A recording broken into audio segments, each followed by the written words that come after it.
Hello there, and welcome to Sleepy Answers.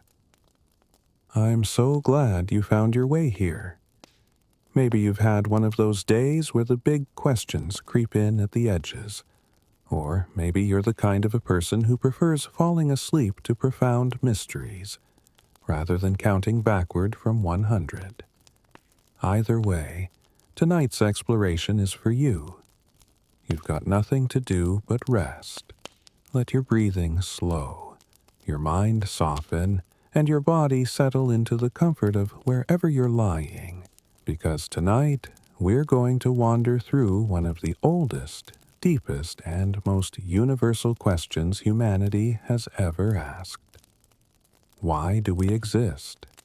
It's a question that has echoed through 10,000 years of human history, whispered around ancient fires, carved into temple walls, debated in philosophy halls, calculated in laboratories, contemplated in moments of joy and grief alike.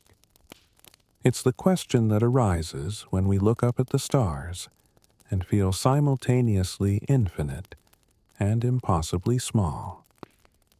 The question that surfaces when we hold a newborn child, or say goodbye to someone we love, or simply pause long enough to wonder what all of this means. And just before we begin, if these gentle explorations into life's biggest questions help you unwind or give you a quiet way to end your day, consider liking and subscribing to the channel. It helps others find their way here too, one curious mind at a time. Now, let's begin our journey. Not to find definitive answers, because perhaps the question itself is more important than any single answer, but to explore the many ways humanity has tried to understand its own existence. From ancient wisdom to modern science, from religious faith to existential philosophy, we'll trace this question through time and thought, through culture and cosmos. We'll discover that the question, why do we exist, might have as many answers as there are people to ask it, and that somehow all of these answers might be true at once. So settle in, close your eyes if you'd like, and let's wander together through the most fundamental mystery of what it means to be human, to be aware, to be here at all. The question across time. Ancient perspectives. Long before we had telescopes or microscopes, long before we understood DNA or quantum mechanics, long before we could measure the age of the universe or map the human genome, people asked this question. Why are we here? What is our purpose? In fact, the question might be as old as consciousness itself. The moment early humans developed the capacity for self-reflection, the moment they could step outside themselves and observe their own existence, the question must have emerged like dawn breaking over an ancient landscape. Picture those early humans, perhaps 50,000 years ago, sitting beneath a canopy of stars unmarred by light pollution. The Milky Way stretched overhead like a river of light. They had fire for warmth, tools for survival, language for communication. But they also had something else, something that set them apart from every other creature on the savannah. They had the ability to wonder, to ask not just how do we survive, but why do we exist at all? You can almost imagine the conversations passed down through generations, evolving from simple observations into complex philosophies. By the time we reach recorded history, this question had already spawned countless answers. In ancient Greece, the philosophers made it their central occupation. Plato, writing in the 4th century before the Common Era, believed in a world of perfect forms, eternal ideals that existed beyond our material reality. According to this view, humans exist as imperfect reflections of these higher truths. We are here, Plato might say, to glimpse these perfect forms, to pursue knowledge and beauty, to climb out of the cave of ignorance and into the light of understanding. Our existence has meaning because we can participate, however imperfectly, in the eternal realm of ideals. The physical world is like shadows on a wall, and we exist to turn around, to see the fire casting those shadows, and ultimately to step into the sunlight beyond the cave. Aristotle, Plato's student, took a different approach. Ever the empiricist, he looked at the world as it actually was, observing nature with careful attention. For Aristotle, everything in nature had a purpose, a telos, an end toward which it naturally moved. An acorn's purpose is to become an oak tree. A bird's purpose is to fly. And humans? Our purpose, Aristotle argued, was eudaimonia, a word often translated as happiness or flourishing, but which really means something deeper, a state of living well, of actualizing our potential. We exist, in this view, to become fully human, to develop our reason, to practice virtue, to live in accordance with our nature. It's a beautiful idea that existence itself provides its own answer, that we are here to become what we are capable of becoming. But travel east from ancient Greece, and you find entirely different answers to the same question. In the traditions that would become Buddhism, the question of existence takes on a different character. Life, according to Buddhist teaching, is characterized by suffering, by impermanence, by the constant flux of experience. We exist within samsara, the cycle of birth, death, and rebirth, driven by desire and attachment. But this isn't a pessimistic view. It's a realistic one that points toward liberation. We exist, Buddhism suggests, with the potential to wake up, to achieve enlightenment, to break free from the cycle of suffering. The very question, why do we exist, might be reframed as, how can we transcend the illusion of separate existence and recognize the interconnected nature of all things? Our purpose is found in the path toward awakening, in the gradual release of attachment, in the cultivation of compassion and wisdom.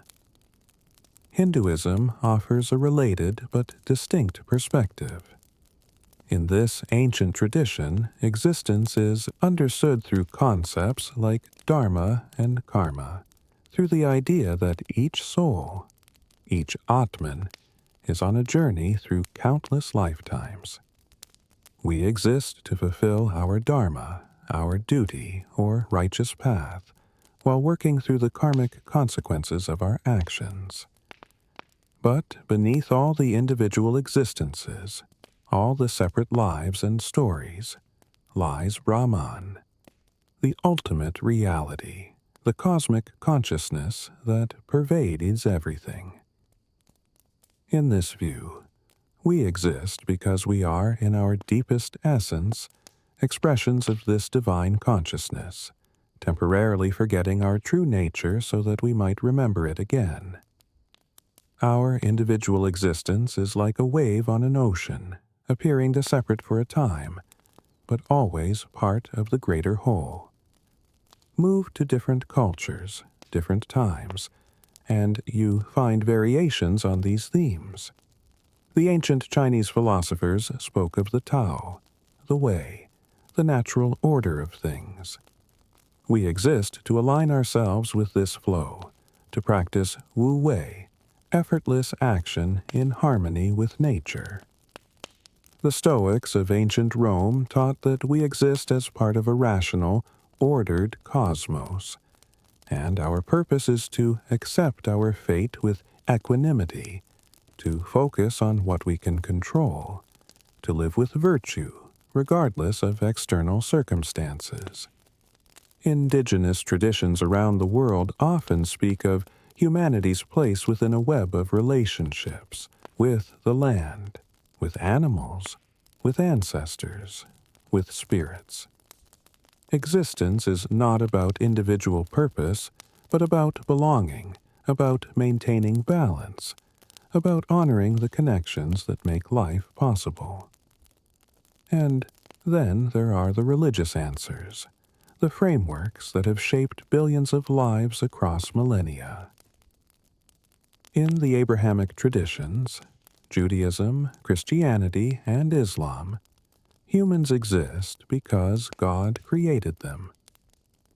We are made in the image of the divine, imbued with sacred worth, placed in a universe that is itself a creation. The purpose of existence, in these traditions, is often framed in terms of relationship with the Creator. To love God, to obey divine commandments, to care for creation, to prepare for an eternal existence beyond this temporary life.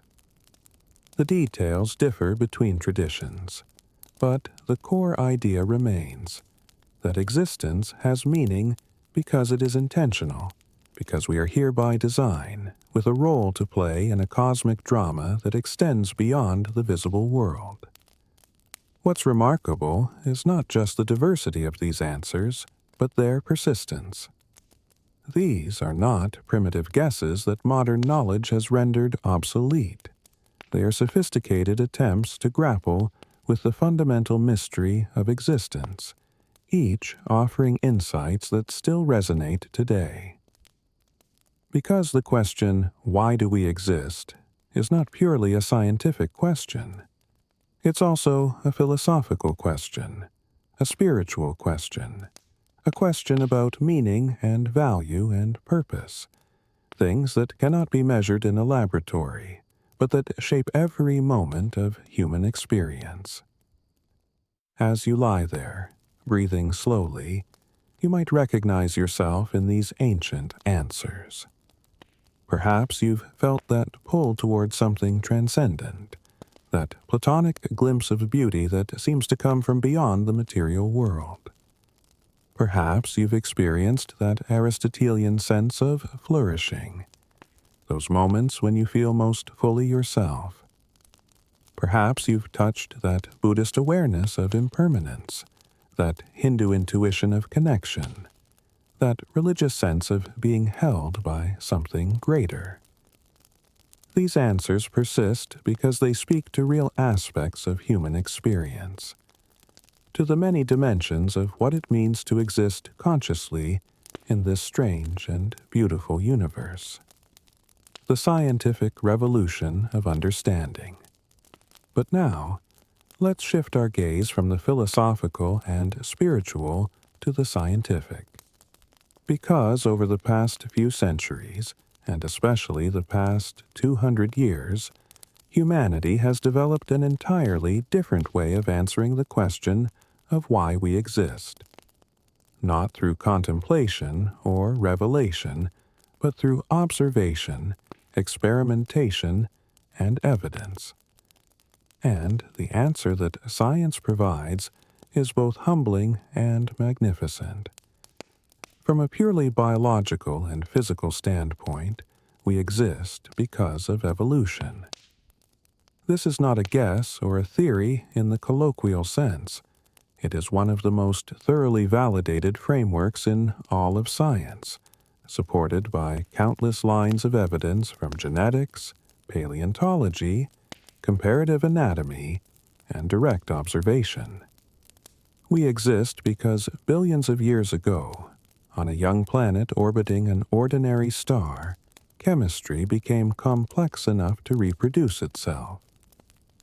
Molecules that could make copies of themselves had an advantage over molecules that couldn't. Those that could copy themselves with slight variations had even more advantage, because some variations would be better suited to their environment. And so began the slow, unguided process of natural selection. Life didn't emerge with purpose or intention. It emerged because the conditions on early Earth, the chemistry of its oceans, the energy from its sun, the protection of its atmosphere, made it possible. And once it emerged, it diversified. Over incomprehensible spans of time, single-celled organisms became multicellular. Some evolved to use sunlight for energy. Others evolved to consume the ones that used sunlight. Complexity built upon complexity. Sexual reproduction shuffled genetic information in new ways. Mass extinctions cleared the stage for new forms of life to flourish. And through it all, through 5 mass extinctions and countless smaller catastrophes, through changing climates and drifting continents, life persisted and evolved. We exist because our ancestors survived. Every single one of them, stretching back through millions of years, managed to survive long enough to reproduce. They survived predators and diseases, droughts and floods. They competed successfully for resources. They found mates and raised offspring. And we carry their legacy in every cell of our bodies. Your DNA is a library containing billions of years of evolutionary history. It contains the instructions for building proteins that are shared with bacteria, evidence that all life on Earth descends from common ancestors. It contains genes for structures we no longer use, evolutionary remnants like the genes for making a tail. It contains the accumulated wisdom of survival, the trial and error of countless generations, encoded in a molecule just 2 nanometers wide. The story science tells is one of deep time, of processes so slow and grand that they're difficult for human minds to grasp. Earth is about 4.5 billion years old. Life appeared relatively quickly after the planet cooled enough to maintain liquid water, perhaps 3.5 billion years ago. For most of Earth's history, life was simple, single-celled. Then, about 600 million years ago, during what's called the Cambrian explosion, life suddenly diversified into a wild array of forms. Fish evolved, then amphibians, then reptiles. About 230 million years ago, the first dinosaurs appeared. They dominated for over 160 million years before a cosmic accident. An asteroid impact cleared the stage for mammals to flourish. Our own lineage, the primates, emerged perhaps 70 million years ago. The ancestors we share with chimpanzees and bonobos lived maybe 6 or 7 million years ago. The genus Homo, our genus, appeared around 2.5 million years ago. Anatomically modern humans, people who would be indistinguishable from us if you saw them on the street, evolved around 300,000 years ago in Africa. For most of that time, we lived as hunter-gatherers, in small groups, moving with the seasons. Agriculture, cities, writing, everything we think of as civilization, emerged only in the last 10,000 years.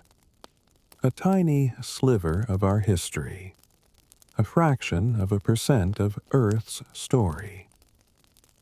So, from this perspective, why do we exist? Because a particular sequence of events, some probable, some improbable, unfolded on this planet. Because Earth orbits at just the right distance from the Sun for liquid water to exist on its surface.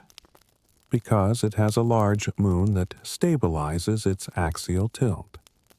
Because it has a magnetic field that shields it from harmful solar radiation. Because it has plate tectonics that recycle minerals and regulate the atmosphere over geological time. Because, and this is crucial, we live in a universe where the laws of physics allow for the existence of stars and planets and complex chemistry. This brings us to one of the deepest scientific mysteries, something called the fine-tuning problem. The universe is governed by certain fundamental constants, numbers that determine how forces work, how particles interact, how matter behaves, the strength of gravity, the charge of the electron, the mass of the proton, the cosmological constant that determines the expansion rate of the universe. And here's the thing. If any of these constants were even slightly different, life, as we know, it couldn't exist. The universe would be dramatically different. If gravity were slightly stronger, stars would burn out too quickly for planets to develop stable orbits and for life to evolve. If it were slightly weaker, stars might not ignite at all, and galaxies wouldn't form. If the strong nuclear force that holds atomic nuclei together were slightly different, stars couldn't forge the heavy elements like carbon and oxygen that make up our bodies. If the electromagnetic force were different, molecules couldn't form stable structures. The list goes on. The universe appears to be balanced on a knife's edge, with its fundamental parameters falling within incredibly narrow ranges that permit the existence of chemistry, of stars, of planets, of life, of consciousness. Scientists have given this a name, the anthropic principle. The weak version simply observes that we shouldn't be surprised to find ourselves in a universe capable of supporting observers, because if it weren't capable, we wouldn't be here to notice. It's a selection effect. We can only observe universes that permit our existence. The strong version suggests something more controversial, that the universe must be such that it allows for the existence of observers. This raises profound questions. Is our universe designed? Is there a multiverse of universes with different constants, and we just happen to exist in one that works? Is there some deeper principle that constrains the constants to these life-permitting values? Science doesn't have definitive answers to these questions yet, but it does provide a framework. We exist in a universe that is about 13.8 billion years old. We exist on a planet that has been habitable for billions of years. We exist as the product of evolutionary processes that have shaped life through countless generations. We exist because atoms formed in the hearts of dying stars came together in patterns of sufficient complexity that they became aware of their own existence.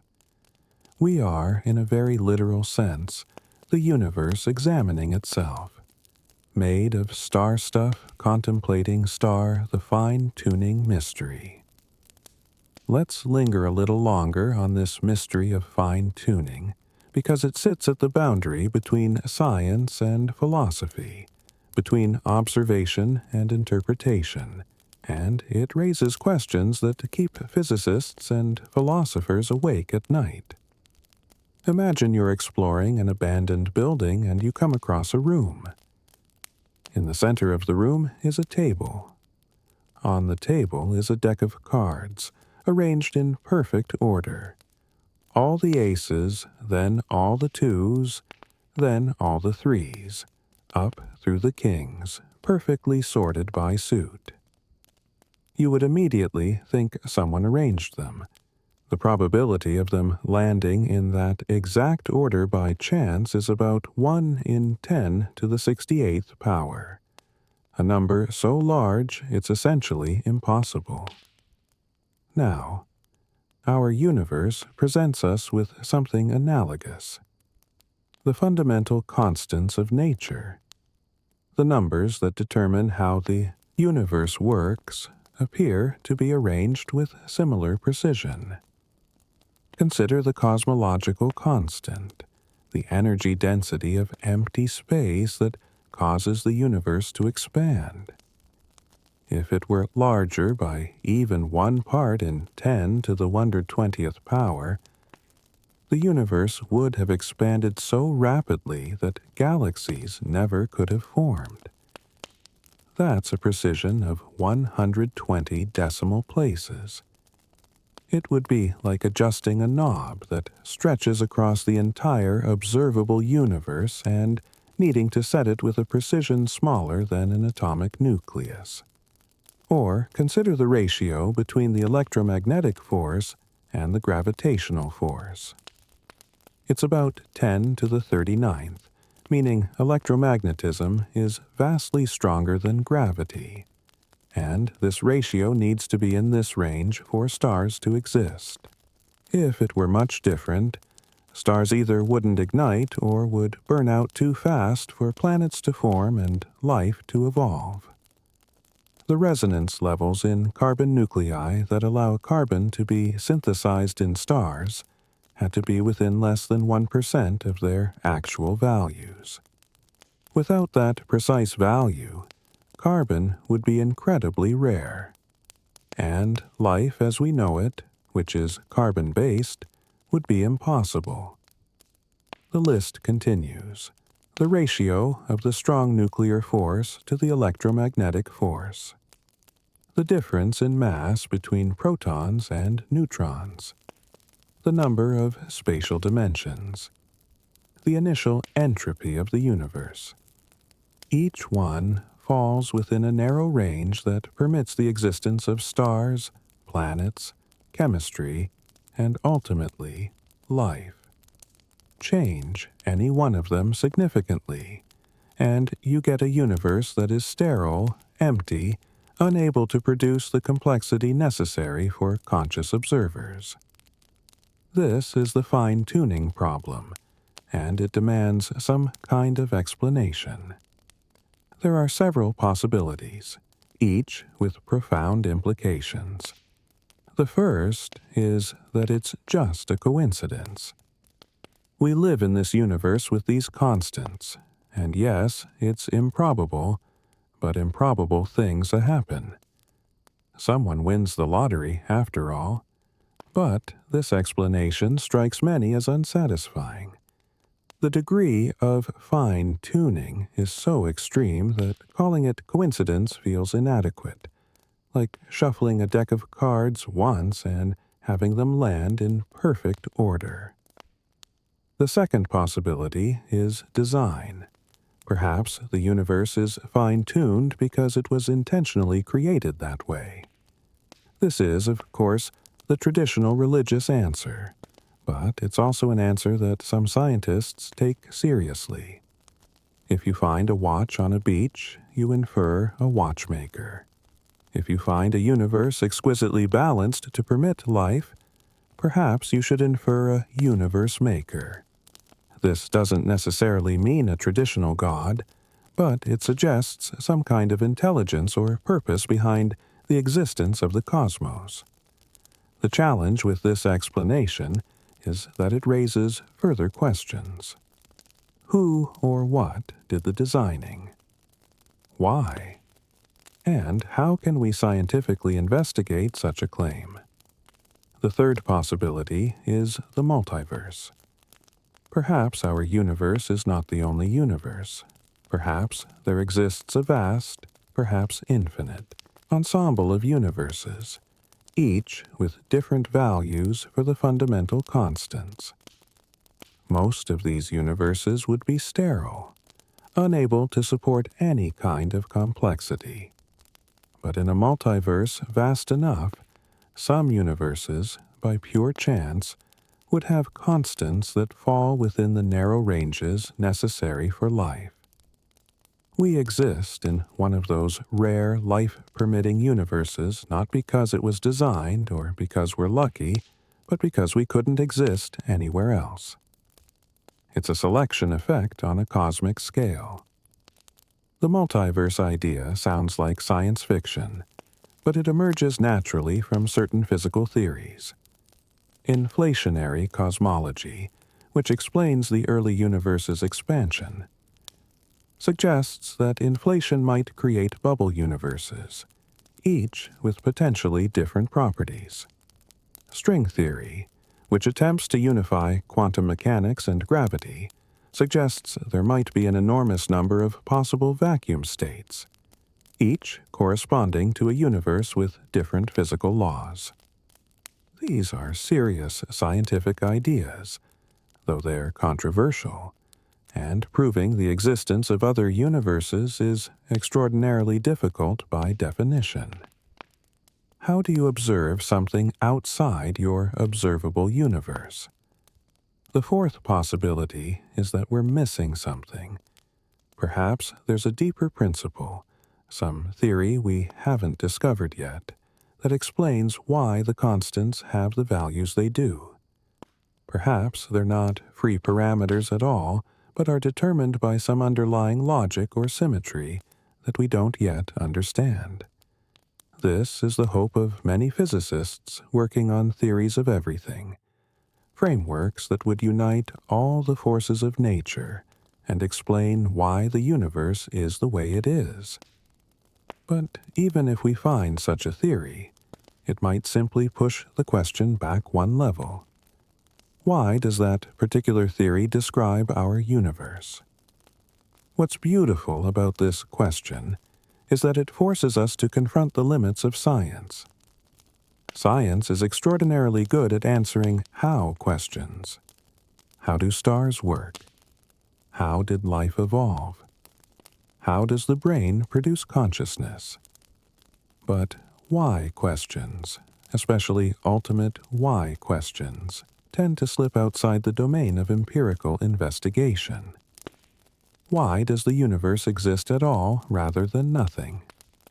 Why these laws and not others? Why are we here?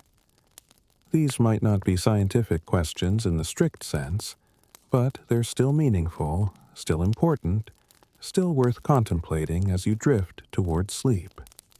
The quantum mystery and observation. Before we dive into consciousness itself, there's another layer to this mystery worth exploring. In the strange world of quantum mechanics, observation seems to play a fundamental role in reality itself. And this raises profound questions about why observers, why conscious beings, exist in the first place. Quantum mechanics, the physics of the very small, describes a reality that seems almost magical. Particles exist in multiple states at once, a phenomenon called superposition, until they are measured or observed. Then they collapse into a definite state. An electron can be in multiple places simultaneously until you look for it, at which point it appears in one specific location. A particle can be spinning both clockwise and counterclockwise at the same time until you measure it, at which point it has a definite spin. This isn't just theoretical. It's been confirmed by countless experiments. In the famous double-slit experiment, particles behave like waves, passing through both slits at once and creating an interference pattern on a screen.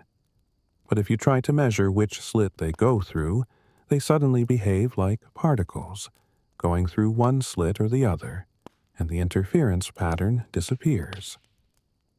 The act of observation changes the outcome.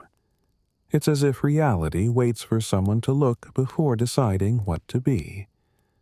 Now, this doesn't necessarily mean that consciousness causes quantum collapse, that human minds have magical powers to shape reality.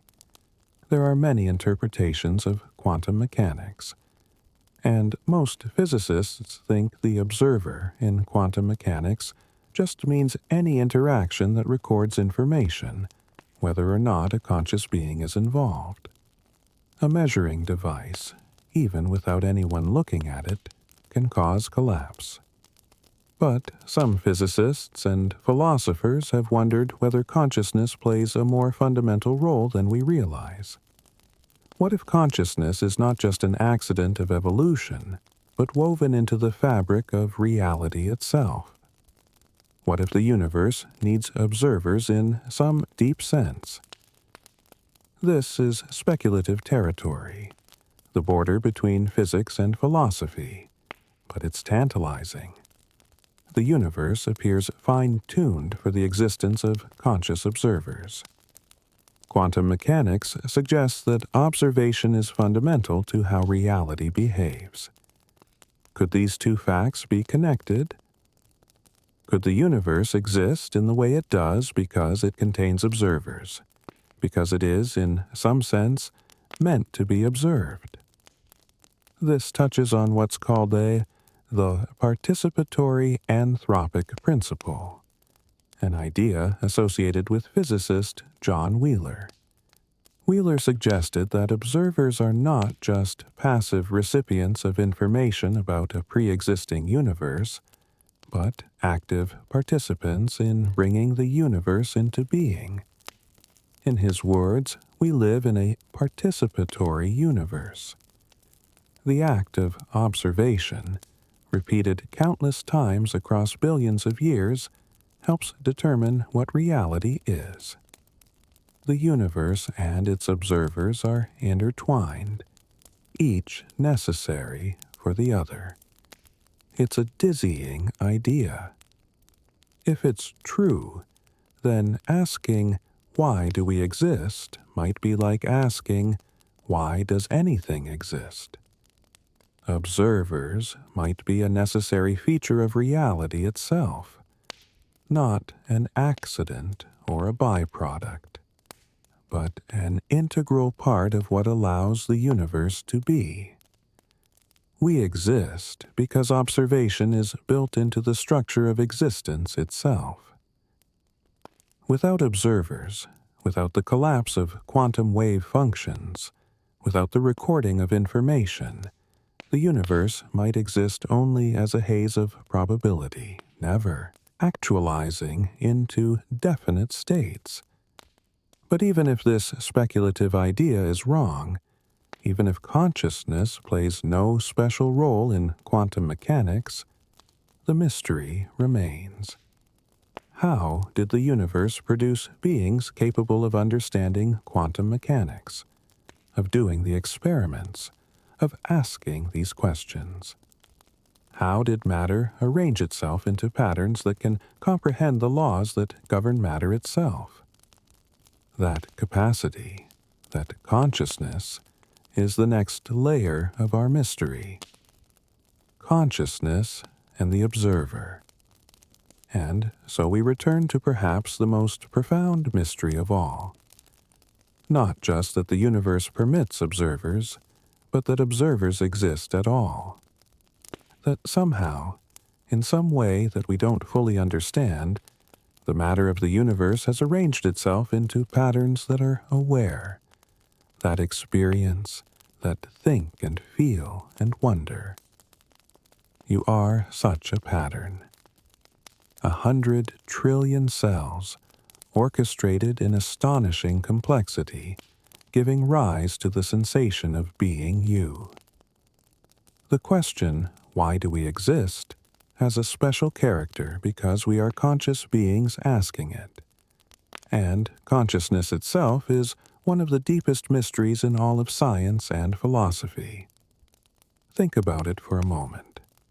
You have subjective experiences. You see colors, hear sounds, feel textures. You have emotions, thoughts, memories, dreams. There is something it is like to be you, a private inner world of experience that no one else can fully access.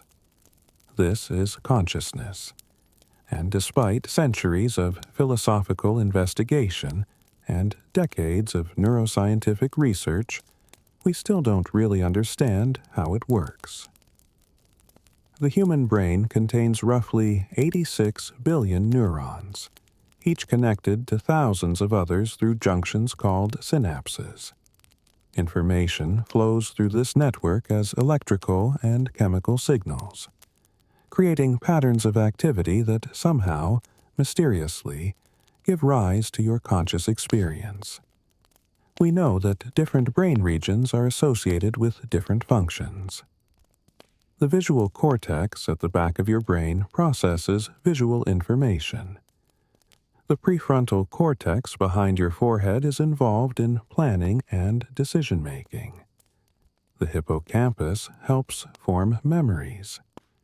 The amygdala processes emotions. We can watch these regions light up in brain scans when people perform various tasks. But here's the mystery. How do electrochemical signals in neural networks produce the subjective feeling of seeing red? How does the firing of neurons create the experience of tasting chocolate, or hearing music, or feeling love? This is sometimes called the hard problem of consciousness, distinguishing it from the easy problems, which are themselves incredibly difficult, of explaining how the brain processes information, how it controls behavior, how it stores memories. The hard problem is explaining why there is subjective experience at all. Some philosophers and scientists argue that consciousness is an emergent property. When you get enough neurons connected in the right ways, consciousness just emerges, like how wetness emerges from the interaction of countless water molecules, even though individual molecules aren't wet. Complexity reaches a threshold, and suddenly there's awareness. Others argue that consciousness might be more fundamental than we think, perhaps woven into the fabric of reality itself in ways we don't yet understand. Some even suggest that consciousness plays a role in quantum mechanics, in the act of observation that collapses wave functions into definite states.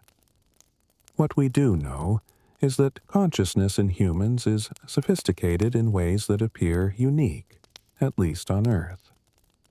Other animals are conscious. Many animals clearly have subjective experiences, but human consciousness has special features. We have language, the ability to represent reality with symbols and communicate complex ideas. We have episodic memory, the ability to mentally time travel, to remember specific events from our past and imagine possible futures. We have theory of mind, the understanding that other beings have minds with their own beliefs and desires.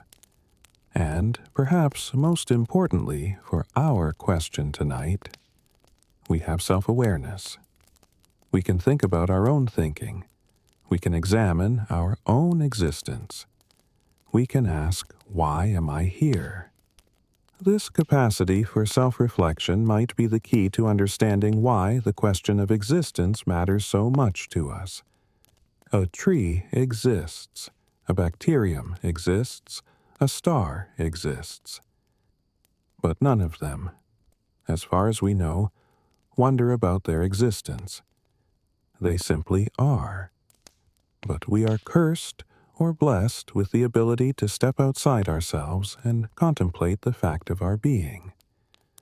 We can recognize that we are temporary, that we didn't exist for billions of years before we were born, and won't exist for billions of years after we die. We can imagine ourselves not existing, and that imaginative capacity creates a need for meaning, for purpose, for some framework that makes sense of the temporary nature of our existence. But let's trace consciousness back further. When did it first emerge? This is one of the deepest questions in biology and philosophy. Single-celled organisms respond to their environment, but are they conscious? Probably not in any rich sense. They have no nervous system, no brain, no centralized processing of information. But what about early multicellular animals? What about the first creatures with nervous systems? Simple networks of neurons that could coordinate behavior across the body. Consider a jellyfish, one of the earliest animals with a nervous system. It drifts through the ocean, its nerve net allowing it to sense light, chemicals, touch. It withdraws from harmful stimuli, moves toward food. But is there something it is like to be a jellyfish? Does it have subjective experience, however dim? We simply don't know.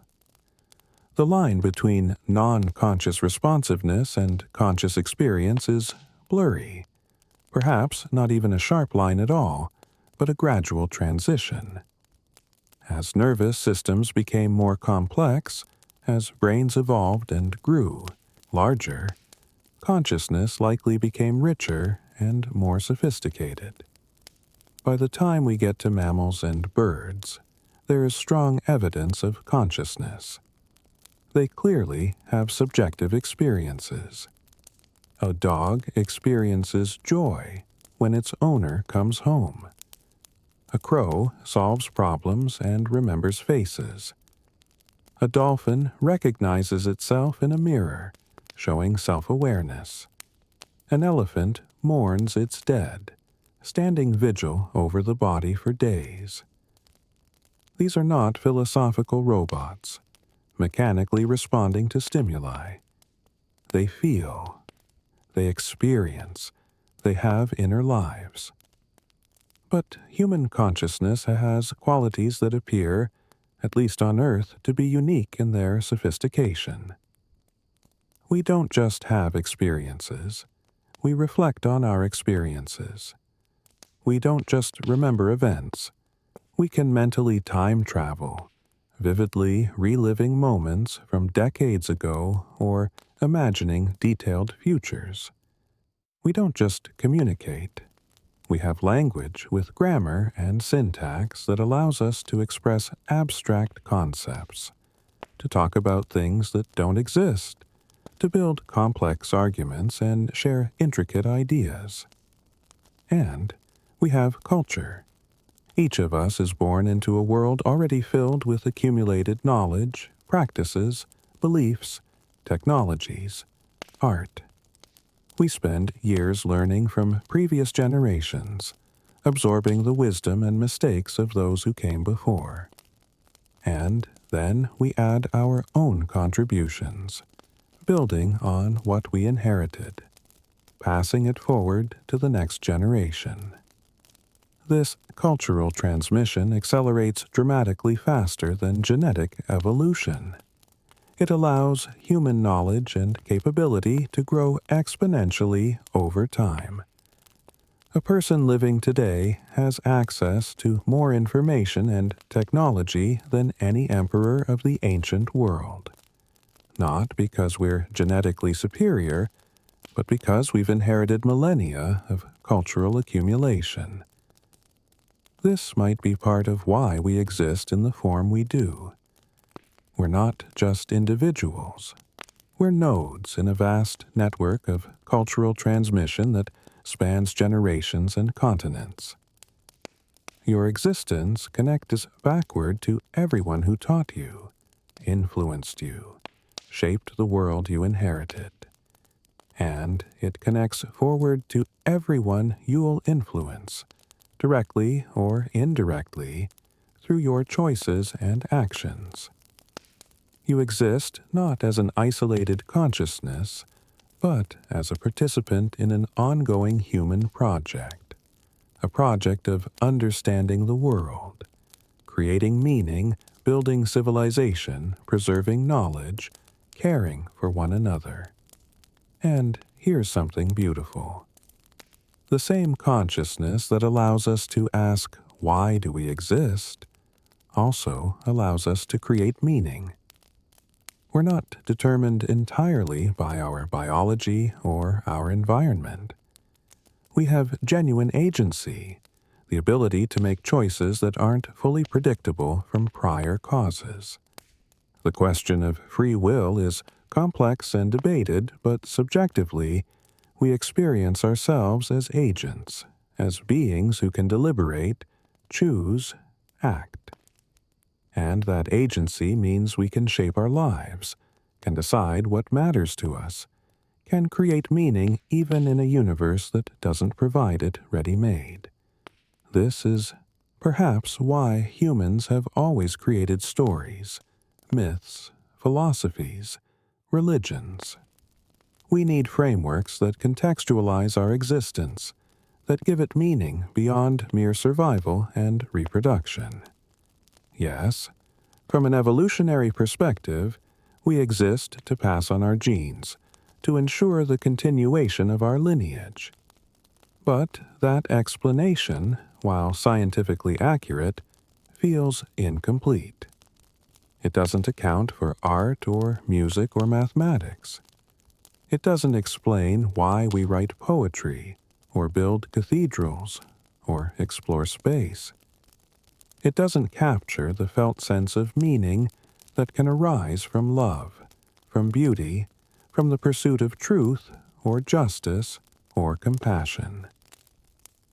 Consciousness transforms existence from a mere fact into an experience that demands interpretation. You are not just a collection of atoms following the laws of physics, though you are that. You are not just an organism shaped by evolution to reproduce, though you are that too. You are an aware being, capable of reflecting on all of these facts, capable of deciding what your existence means. And that capacity, that consciousness, that awareness, changes everything. It means that the question, why do we exist, is not just a question about causes, but a question about meaning. And meaning is something that consciousness creates. Existential philosophy. Creating our own meaning. This brings us to a group of thinkers who confronted the question of existence head-on in the 20th century. The existentialists recognized something both terrifying and liberating. If existence precedes essence, if we exist first and then define ourselves through our choices, then there is no predetermined purpose to human life. We are not created with a blueprint, not designed for a specific function. We are thrown into existence, into a world we didn't choose, and we must create our own meaning. Jean-Paul Sartre, one of the central figures of existentialism, famously declared that we are condemned to be free. What a strange phrase. How can freedom be a condemnation? But think about what it means. If there is no God, no cosmic plan, no essential human nature that determines who you should be, then you are radically free to choose. And that freedom is terrifying. You cannot blame your choices on fate or divine will or human nature. You are responsible for who you become, for what you do, for the meaning you create. And that responsibility, that burden of freedom, can feel like a condemnation. But Sartre also saw this as liberating. If there is no essence, no predetermined nature, then you are free to become whatever you choose. You are not limited by what you are, but only by what you can imagine and create. Every moment is an opportunity to define yourself anew. Of course, you exist in a context, with limitations and circumstances beyond your control. But within those constraints, you have agency. You have the ability to choose how you respond, what values you embrace, what projects you pursue. Existence might lack inherent meaning, but that doesn't make it meaningless. It means you get to create meaning through your choices and actions. Albert Camus approached the question differently. He recognized what he called the absurd, the fundamental disconnect between our human need for meaning and the silent, indifferent universe. We want answers. We want purpose. We want the universe to make sense. But the universe doesn't provide answers. It simply is. And this confrontation between our desire for meaning and the world's meaninglessness is absurd. It's like someone shouting questions into an empty canyon and listening to their own echo. But Camus didn't see this as a reason for despair. Instead, he argued for acceptance and even embrace of the absurd. Life might be absurd, but it is still life. The universe might not provide meaning, but we can still experience joy, love, beauty, and connection. He famously used the Greek myth of Sisyphus to illustrate this point. Sisyphus was condemned to roll a boulder up a hill for eternity, only to have it roll back down each time he neared the top. It's an image of meaningless toil. But Camus imagined Sisyphus happy, finding satisfaction in the act itself, in the strength of his arms, in the texture of the stone, in the rhythm of the task. We must imagine Sisyphus happy because happiness doesn't require cosmic meaning. It can arise from the engagement with life itself, absurd as it may be. This existential perspective offers a powerful answer to our question. Why do we exist? There is no cosmic reason, no grand purpose assigned from above or written into the fabric of reality. But that doesn't mean your existence is meaningless. It means you are free to create meaning.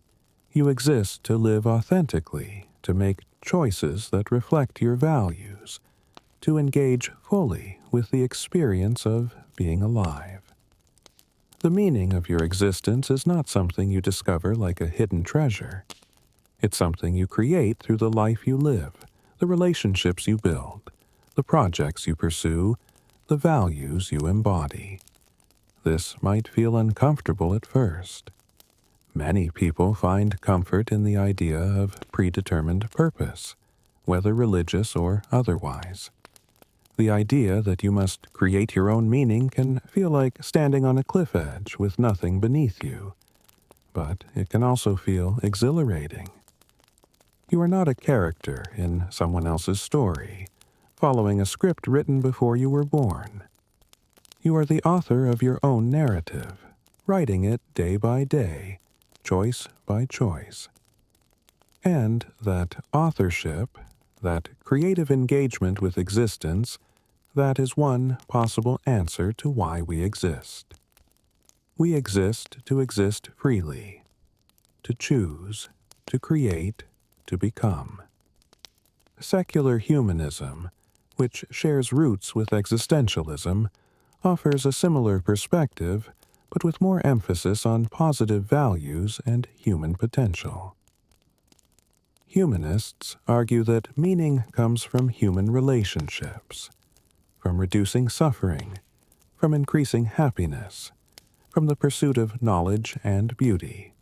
We exist from this view, not because of divine command or cosmic necessity, but as part of the natural world.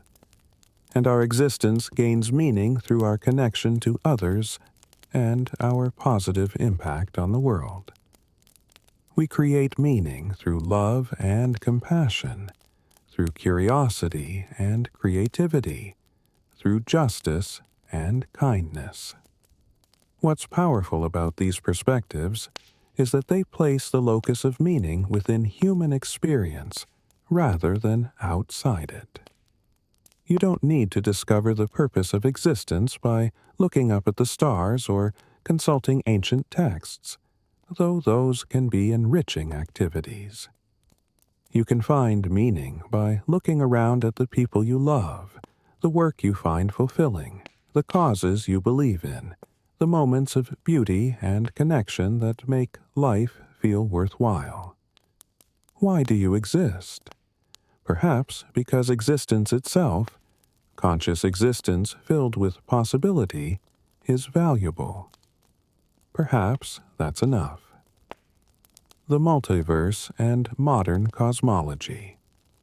Let's return to the cosmos for a moment, because modern cosmology has opened up possibilities that would have seemed like pure fantasy just a few decades ago. The idea of multiple universes, the multiverse, has moved from science fiction into serious scientific discussion. And, while it might seem like this just pushes the question of existence back further, it actually offers interesting perspectives on why we find ourselves here. Imagine that our universe, everything we can observe stretching out 13.8 billion light-years in every direction, is just one bubble in an infinite cosmic foam. Each bubble is a universe with its own properties, its own physical constants, perhaps even its own laws of physics. Most of these universes would be sterile, dead, incapable of supporting any kind of complexity. In some, atoms never form. In others, everything collapses into black holes immediately. In others, the universe expands so rapidly that matter never clumps together to form stars and galaxies. But in an infinite multiverse, or even just a very large one, some universes by pure chance would have constants and conditions that permit the existence of stars, planets, chemistry, and life. We exist in one of those rare universes not because it was specially created for us, but because we could only exist in such a universe. It's a selection effect. You can only ask, why do I exist in this universe, if you're in a universe capable of producing beings that can ask questions. This idea emerges from several different areas of physics. Inflationary cosmology proposes that the early universe underwent a period of incredibly rapid expansion, doubling in size many times in a tiny fraction of a second. Different theories of inflation suggest that this process might not have ended everywhere at once. Instead, it might create pocket universes, bubbles where inflation has stopped, each potentially with different properties. Our universe would be one such bubble. String theory, which attempts to unify quantum mechanics and general relativity. By proposing that the fundamental constituents of reality are tiny vibrating strings, suggests that there might be an enormous number of possible vacuum states, perhaps 10 to the 500th power, or more. Each of these states would correspond to a universe with different physical constants and laws. This landscape of possibilities is so vast that almost any combination of properties might exist somewhere. Quantum mechanics, in some interpretations, also points toward multiple universes. The many worlds interpretation suggests that every quantum measurement causes the universe to split into multiple branches, each representing a different outcome. You're reading this script in one branch. In another branch, you fell asleep 5 minutes ago. In another, you decided to do something else entirely tonight. If this interpretation is correct, there are countless versions of you, countless versions of Earth, all branching off every moment as quantum events unfold. Now, these ideas are controversial. Many physicists remain skeptical, pointing out that if other universes are, by definition, unobservable, then they're outside the domain of science. Others argue that the multiverse is a serious scientific hypothesis that makes testable predictions, or at least could in principle. The debate continues. But what's interesting for our question tonight is what the multiverse implies about existence. If the multiverse is real, then the apparent fine-tuning of our universe is explained without requiring design or extraordinary luck. We exist in this universe because this universe permits our existence. The vast majority of universes might be empty, devoid of observers, but we couldn't be contemplating existence in one of those. We can only find ourselves in the rare universes where life is possible. Our existence is explained by selection, by the simple fact that conscious beings can only observe universes capable of producing conscious beings. But here's the thing. Even if the multiverse is real, it doesn't make your existence less meaningful or significant. You still exist. You still have experiences, relationships, choices. The fact that there might be other versions of you in other universes, or that this universe is one among many, doesn't diminish the reality of your life. If anything, it might make it more precious. This moment, this experience, is unique to you in this universe. It's happening now, and it matters, regardless of what's happening in other cosmic bubbles we can never observe. The multiverse also reminds us of something important. The question, why do we exist, can be answered on different levels. There's the physical level, the explanation in terms of physics and cosmology and evolution. And then there's the experiential level, the meaning and purpose that we create through our conscious engagement with life. Both levels are real. Both are important, and they don't contradict each other. You can accept the scientific account of how we came to exist while still creating meaning and purpose in your life. The universe might not care whether you exist, but you can care. And that caring, that investment in your own existence and the existence of others, that creates value and meaning. Biological purpose versus philosophical meaning. It's worth pausing to acknowledge a distinction that sometimes causes confusion. From a biological perspective, the purpose of any organism, including humans, is straightforward. We exist to survive and reproduce, to pass our genes to the next generation. Natural selection favored organisms that were good at surviving and reproducing, and we are the descendants of billions of years of successful survival and reproduction. Every feature of your body, every instinct, every basic drive has been shaped by this simple algorithm. Features that increased reproductive success became more common. Features that decreased it disappeared. And we can see this everywhere in human nature. We're motivated to eat because our ancestors who didn't eat didn't survive. We're attracted to mates because our ancestors who weren't attracted didn't reproduce. We care for our children because our ancestors who didn't care for their children had fewer descendants. We seek status because in ancestral environments, higher status often meant better access to resources and mates.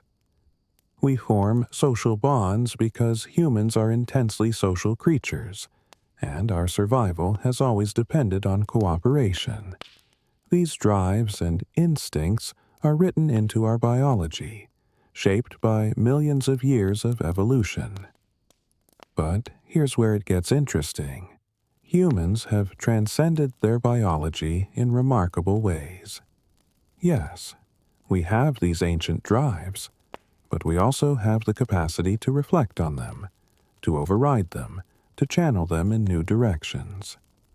We can choose not to have children. We can practice celibacy. We can sacrifice our lives for abstract ideals like freedom or justice.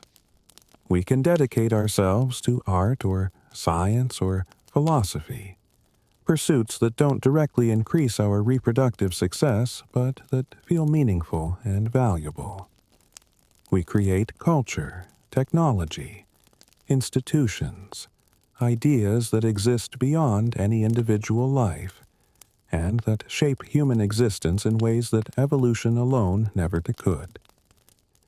This is the fundamental distinction between biological purpose and philosophical meaning. Biological purpose is about function, about the role an organism plays in the ecosystem of life. But philosophical meaning is about value, about significance, about what makes life worth living from a subjective perspective.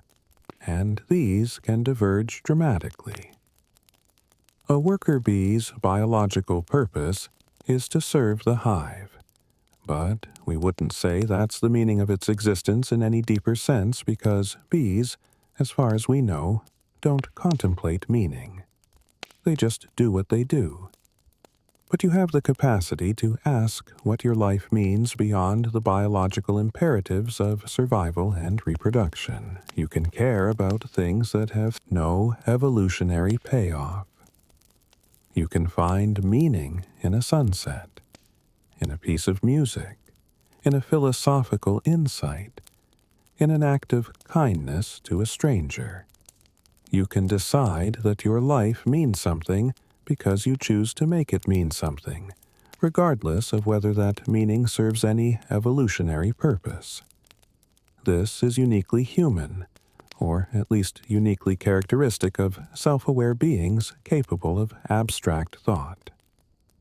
We are biological creatures, shaped by evolution, subject to the same physical laws as everything else. But we are also more than that. We are conscious beings who can examine our own existence, who can choose our values, who can create meaning in a universe that doesn't provide it. This doesn't contradict the biological account. It supplements it. It recognizes that we exist on multiple levels, with multiple kinds of explanations appropriate to each level. From an evolutionary biologist's perspective, you exist because your ancestors survived and reproduced. From a physicist's perspective, you exist because the universe has properties that permit the existence of complex, self-organizing systems. From a neurological perspective, you exist as a pattern of activity in a brain that creates the illusion of a continuous self. But from your own perspective, you exist because you are here, aware, experiencing, choosing, loving, wondering. And that subjective perspective is not less real or important than the scientific ones. It's the perspective from which life is actually lived. So, when we ask, why do we exist, we need to be careful about what kind of answer we're looking for. If we're asking about causal mechanisms, science provides excellent answers. But if we're asking about purpose and meaning, about why existence matters, then we're in the realm of philosophy, of values, of subjective experience. And in that realm, the answer isn't discovered through experiment or observation. It's created through the choices we make and the lives we live.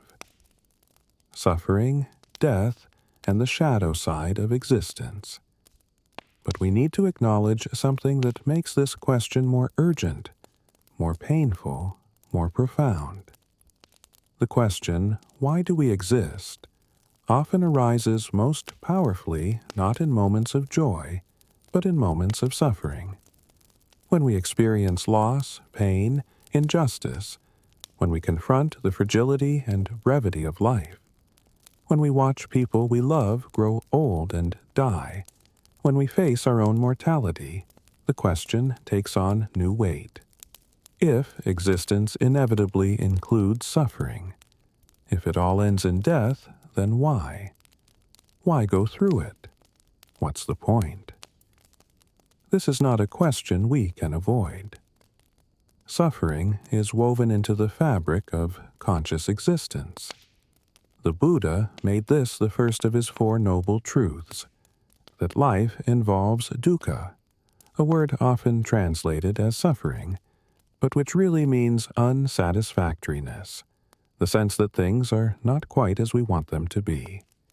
We experience physical pain, emotional anguish, the pain of separation from what we love, the pain of being stuck with what we don't want. We age, we get sick, we lose people we love, and eventually we die. Different traditions have different ways of responding to this reality.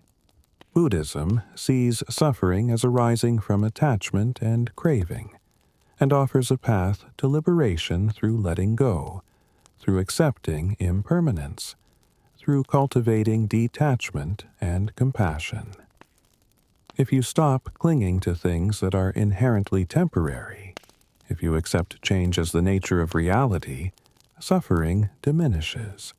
You still experience pain, but you don't add suffering on top of pain through resistance and denial. The Stoics had a similar approach. They distinguished between things within our control and things outside our control.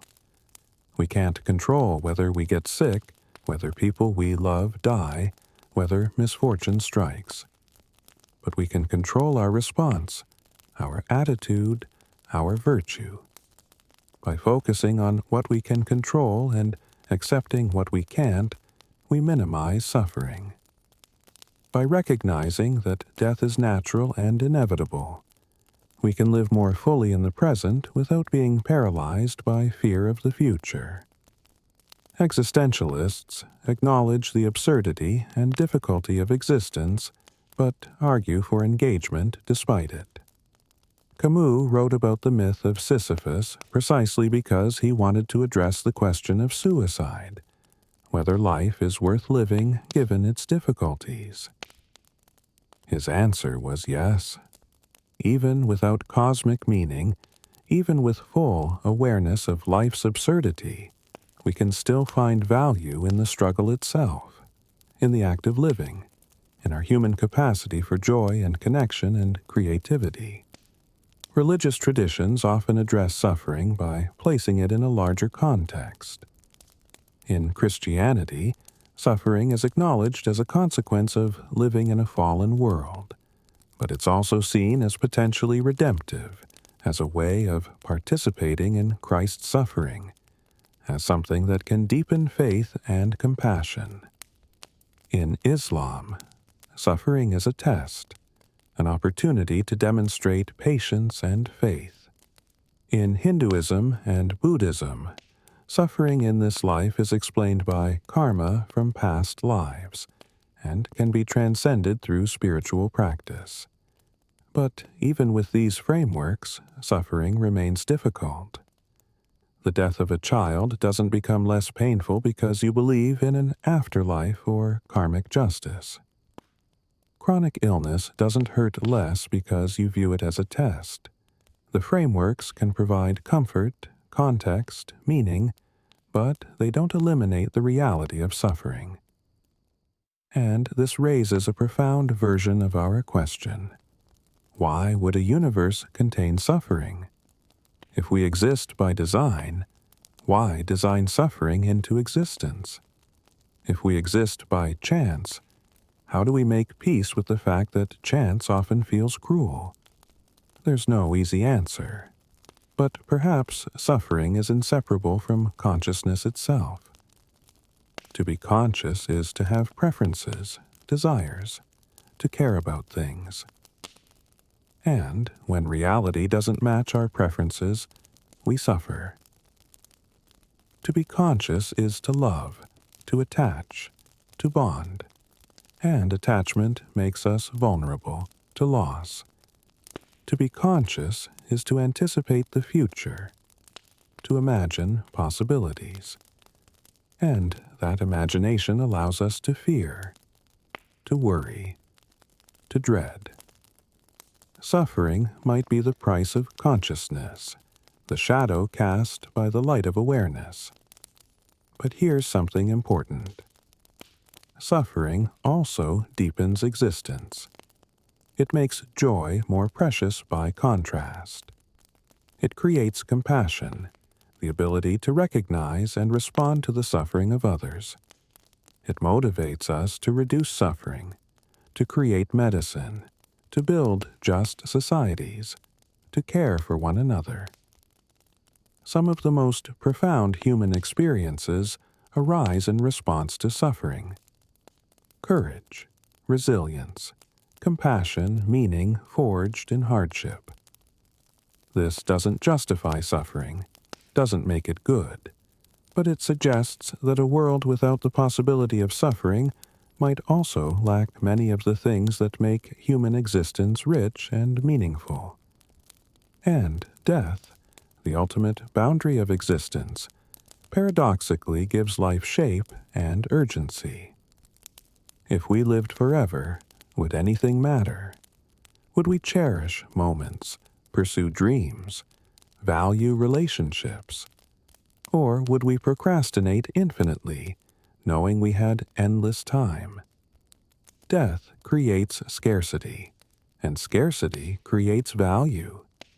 Each moment is precious precisely because there are only so many moments. Each person is irreplaceable precisely because they won't be here forever. The fact that existence is temporary doesn't make it meaningless. In some ways, it's what makes it meaningful. This is uncomfortable territory. We'd prefer a universe without suffering, without death, without loss. But we exist in this universe, the one we have, with all its beauty and cruelty, its joy and pain, its brief window of consciousness between vast eternities of non-existence. And somehow, we have to make peace with that. Somehow, we have to find ways to live with suffering without being destroyed by it, to acknowledge death without being paralyzed by it, to create meaning even in the face of loss. Why do we exist in a universe that includes suffering and death? There might not be a satisfying answer to that question, but we can answer a different question. How do we exist? How do we live knowing that suffering and death are inevitable? We live by caring anyway, by loving despite loss, by creating meaning despite meaninglessness, by finding joy in the midst of sorrow, by supporting one another through the difficulties, by making the time we have count, by treating it as the gift it is, fragile and temporary and infinitely precious. So, part of why we exist might be to bear witness to the full range of human experience, including its difficult dimensions, and to support one another through it. We exist together, not alone, and that makes all the difference. The social and relational dimension. But let's not think of existence as purely individual. One of the most profound aspects of human existence is that it's fundamentally social. We don't exist in isolation. We exist in relationship with others, embedded in networks of connection that shape who we are and what our lives mean.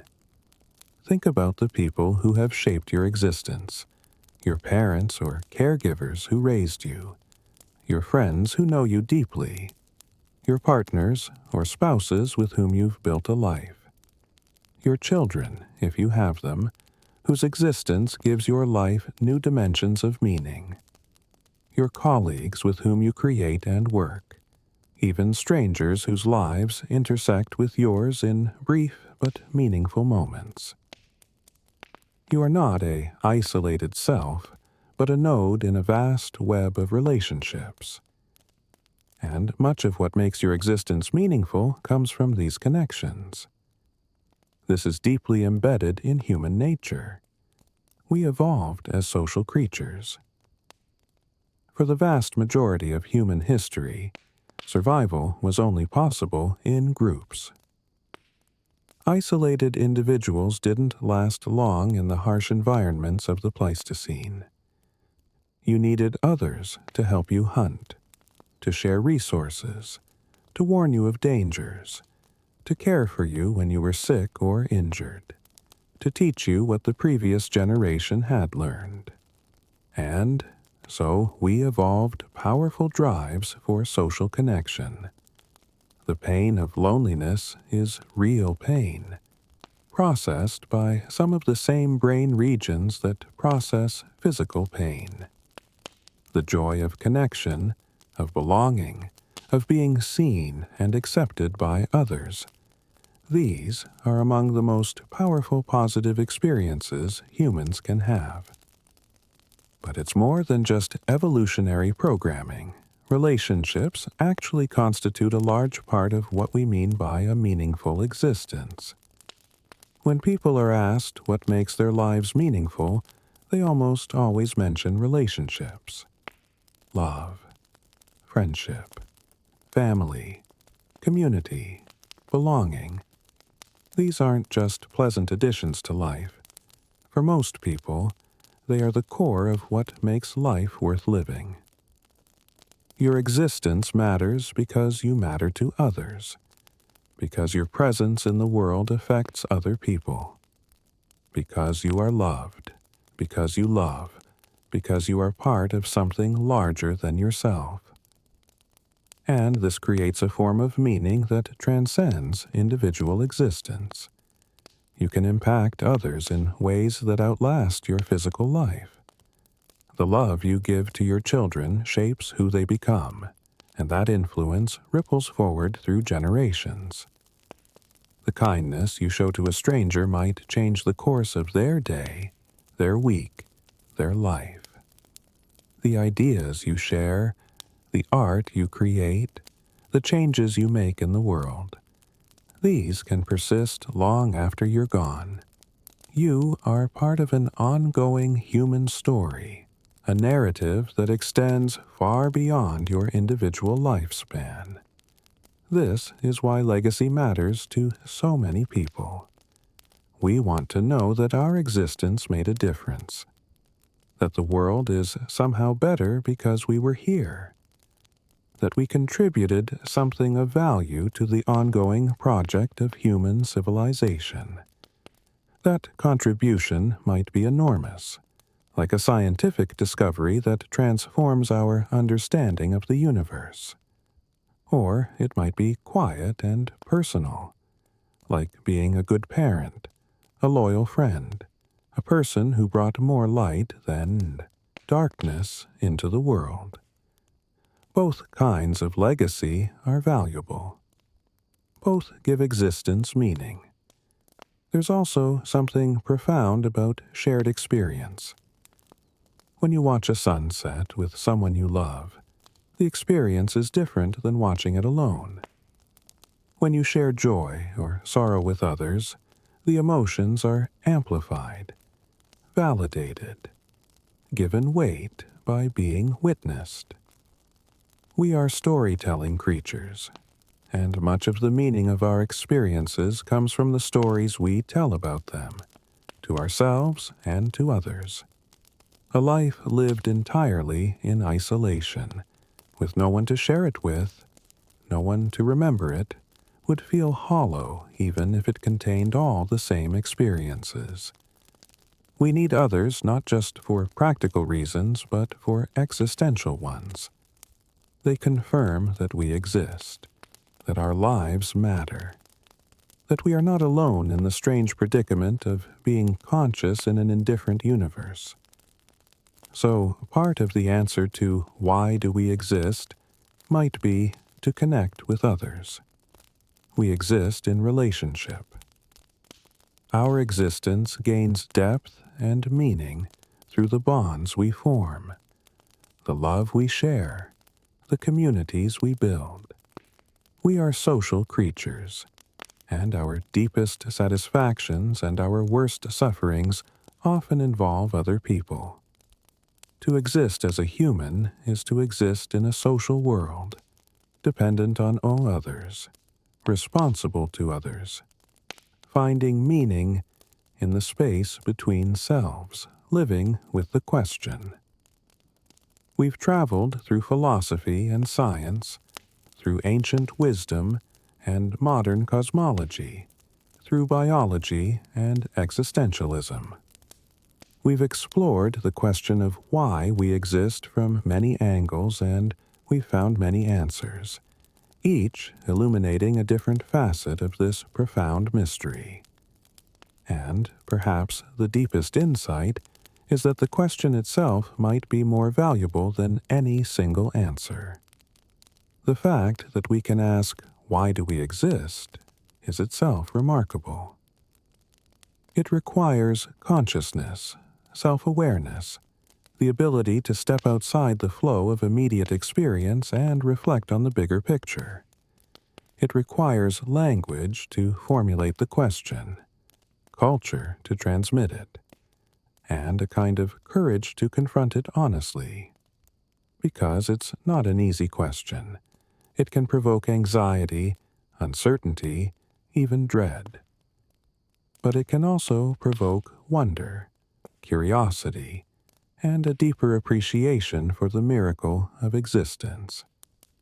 Different answers resonate with different people, and that's okay. For some, the religious answer provides the most satisfying framework. The idea that we exist because we were created by a loving God, that our lives have purpose within a divine plan, that death is not the end, but a transition to something beyond. This framework has sustained billions of people across millennia, and it continues to provide meaning and comfort today. If this is your framework, then the question, "Why do we exist?" has a clear answer. You exist to fulfill God's purposes, to love and be loved, to prepare for eternity. For others, the scientific answer feels most compelling. We exist because of natural processes, evolution, chemistry, physics. We are patterns of matter and energy that have become complex enough to be aware. Our existence might not have cosmic purpose, but it has causes, mechanisms, explanations that we can investigate and understand. And there's profound beauty in this. We are the universe becoming conscious of itself. We are star stuff contemplating stars. The atoms in your body were forged in the nuclear furnaces of long-dead stars, scattered across space, eventually coming together on this planet to form you. That's not meaningless. That's magnificent. For others still, the existential answer provides the most freedom. There is no predetermined purpose, no script to follow, no essence that defines what you must be. You are free to create your own meaning, to define yourself through your choices, to live authentically. This can be scary, but it can also be liberating. Your life is yours to shape. The meaning of your existence is what you make it, and that creative freedom, That ability to author your own story is itself a kind of answer to why we exist. We exist to exist freely, to choose, to become. And perhaps all of these answers are true in different ways.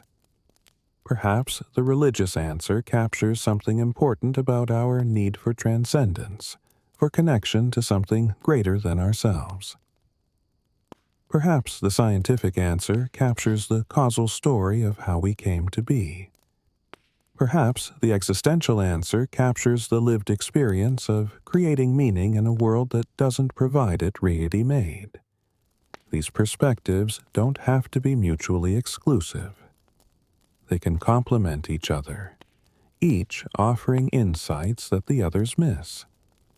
What matters, perhaps, is not arriving at the one true answer, but engaging seriously with the question.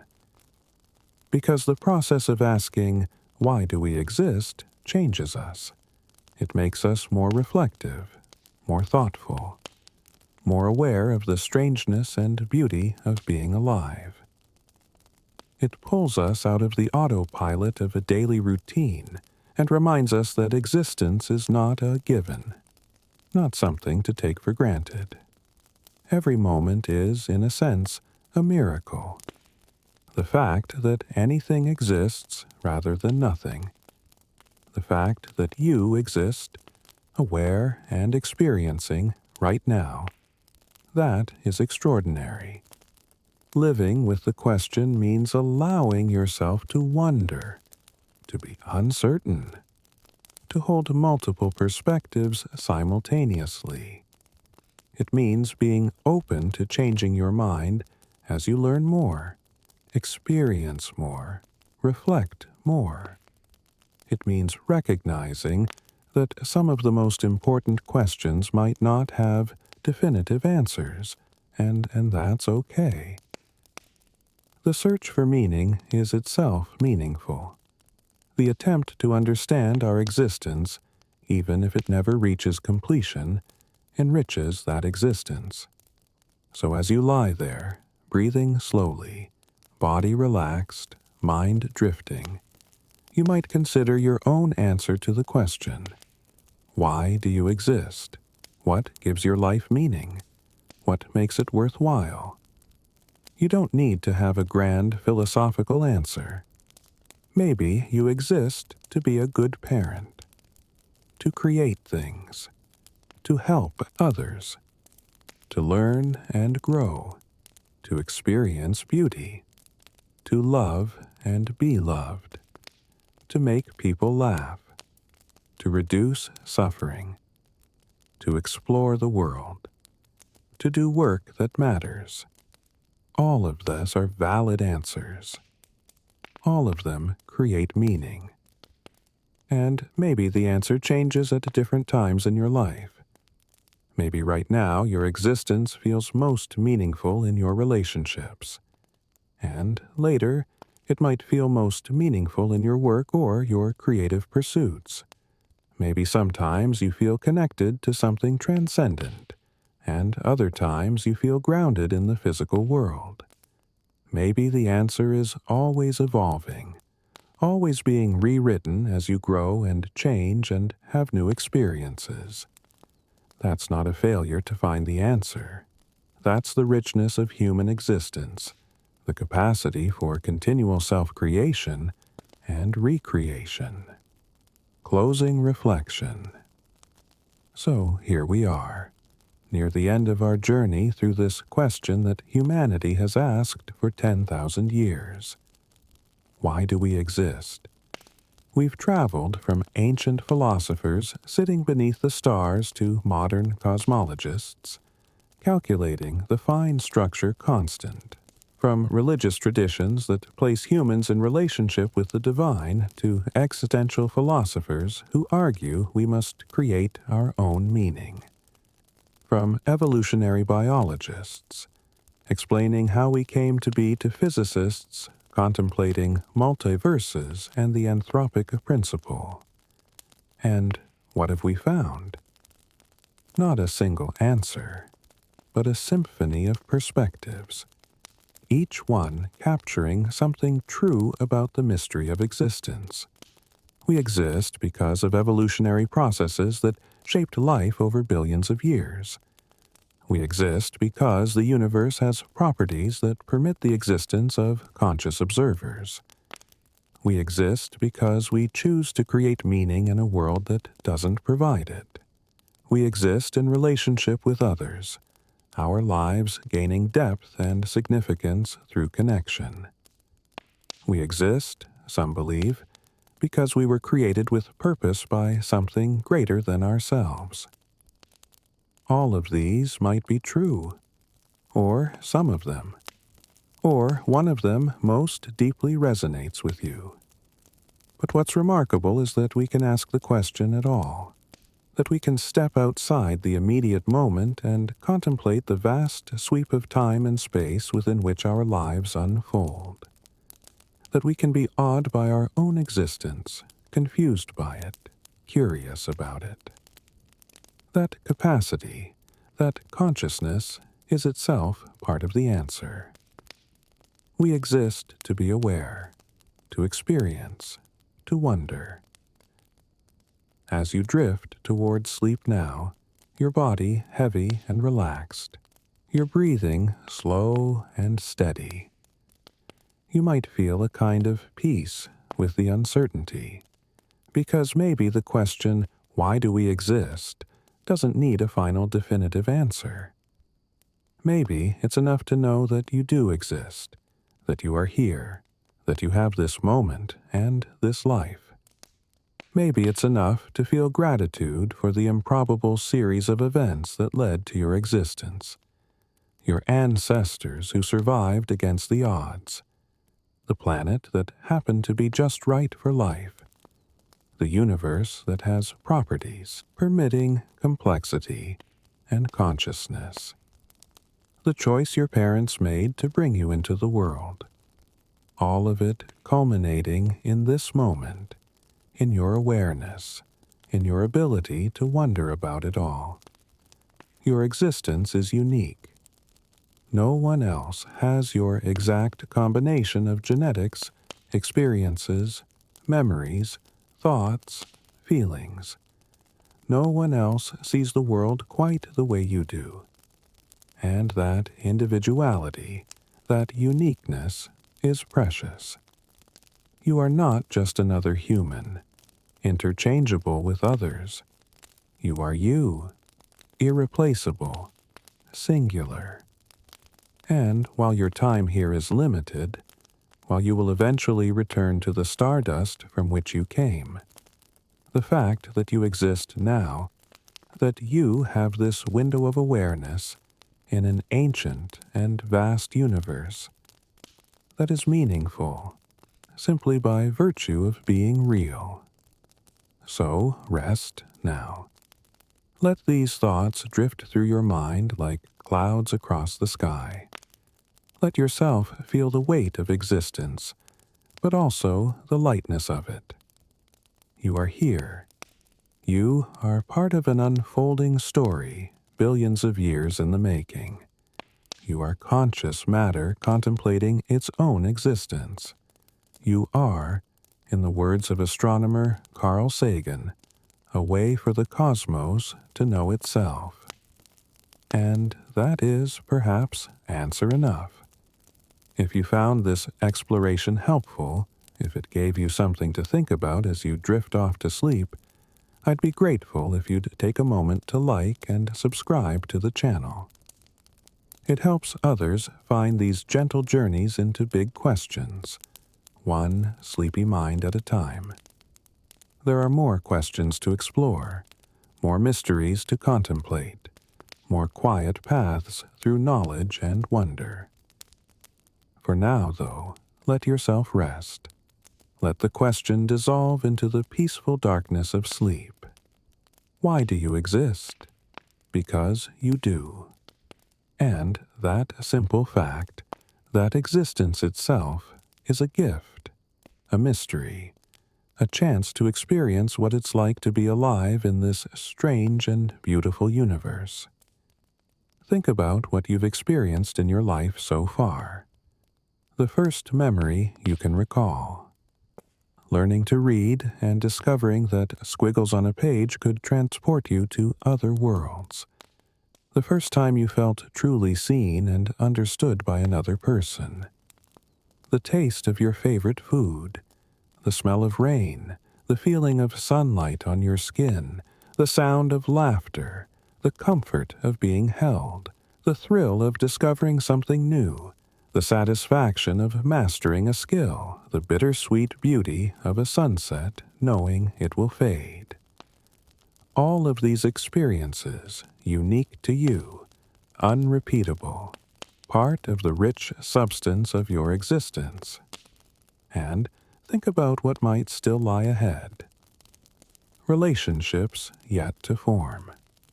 Places yet to visit. Ideas yet to encounter. Skills yet to develop. Ways yet to grow. Challenges to face and overcome. Joys to experience. Contributions to make. Stories to tell. Ways to matter. Your existence isn't over. It's still unfolding. Still being written. Still full of possibility. And that openness, that uncertainty about what comes next, is part of what makes existence meaningful. The story isn't finished. You're still becoming who you'll be. Sleep well. Dream gently.